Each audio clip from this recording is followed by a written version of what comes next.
from New York rolls on alongside Ian Eagle. I'm Jason Horowitz. It's presented by TiVo. Randy Cross with us as always in Atlanta. And this topic, well, it's about New York, and it's about the New York Giants and whether or not they actually may be Giants, but we actually probably won't know for a while. This team is heading off to London to take on a winless Dolphin squad. 5-2, 5 consecutive victories, but here's my problem, and it's not their fault. But of the last 4 teams they've played, obviously all wins, those 4 teams have a combined 6-20 record. So we really don't know how good this Giants team is yet. Yeah, you can't fault anybody in pro sports for their schedule. This is the way that it came down for the Giants, and they'll take advantage of it. But I think oftentimes it's not who you beat, it's when you beat them. And the Giants have certainly taken advantage of some of their matchups. You take a look at the Philadelphia game, missing Trey Thomas on the offensive line. San Francisco, similar situation. And their defensive linemen have feasted. This defense looks nothing like the one that we saw give up 45 points to Dallas in Week 1, 35 points to Green Bay in Week 2. Randy, right now, Umenyiora, Strahan, Tuck, they're all locked in. And, 4 sacks, 5 sacks, 6 sacks. These are realistic numbers every single game for the New York Giants D. For one player. Yeah, good point. Well, it really is. And I saw them against the Jets up there in the Meadowlands, and they absolutely dismantled the Jets at times. And what really kept the New York Jets in the game was the offensive side of the ball, not the defensive side of the ball. As long as that defensive line, as long as that one specific personnel group, the 4 defensive ends rushing, and they can still defend the screens and the draws and some of the runs people will put against them, and they keep getting after the quarterback, they can do anything they want against anybody. Next week, they're going to be off after the London trip, and November 11th, they've got a matchup coming up with the Dallas Cowboys, and that's going to tell you an awful lot about them, only in how far they've come since that opener against the Cowboys. But the defensive backs are still the same defensive backs in a lot of ways. Everything behind that defensive line is exactly the same. The reason people have questions are twofold. One, will the offense implode and make mistakes in big spots?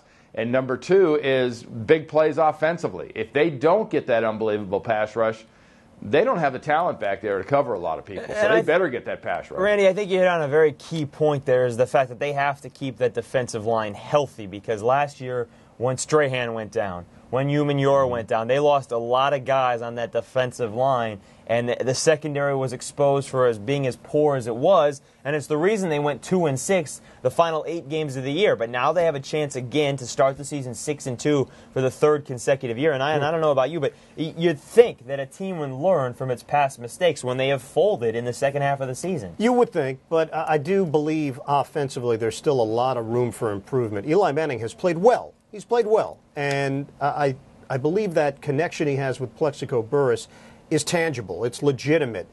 I think you'd like him to practice a little bit. I think so, but you know what? Burress is proving that it's not an issue that he doesn't know the playbook. He's prepared every week. Yes, in a perfect world, you want to see Burress on the practice field, but it's working for him right now. And the thing I would say about the running game is they put a Band-Aid on it early. We know that with the injury to Brandon Jacobs. At some point, they're going to have to reestablish that running game and not just be effective within the red zone. Be effective so that you can use up some clock, Randy.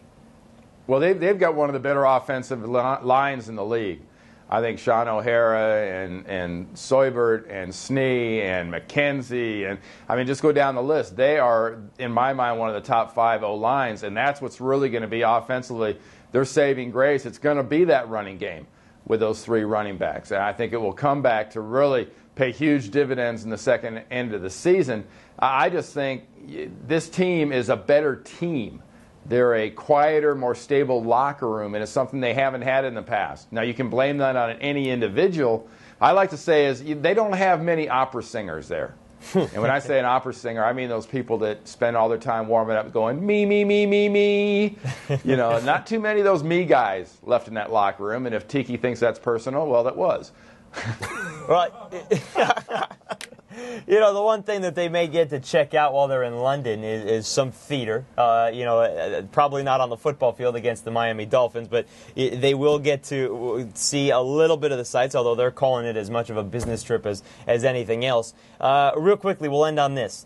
thoughts of NFL expansion. They're playing this game in London. The Bills are talking about playing home games in Toronto. Ian, your thoughts, then we'll get Randy's. Well, quickly, I think it's nice to see that they're expanding beyond the continental U.S., but realistically, this is about it. You can do one game, maybe 2 regular season games a year overseas in Europe. I believe there's a plan for Germany next year.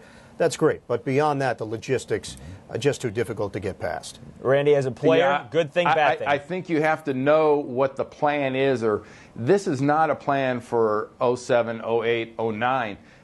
People like Paul Tagliabue, when he was championing this, and now Roger Goodell, and going forward, you're talking about 15, 20, 25, 30 years down the road.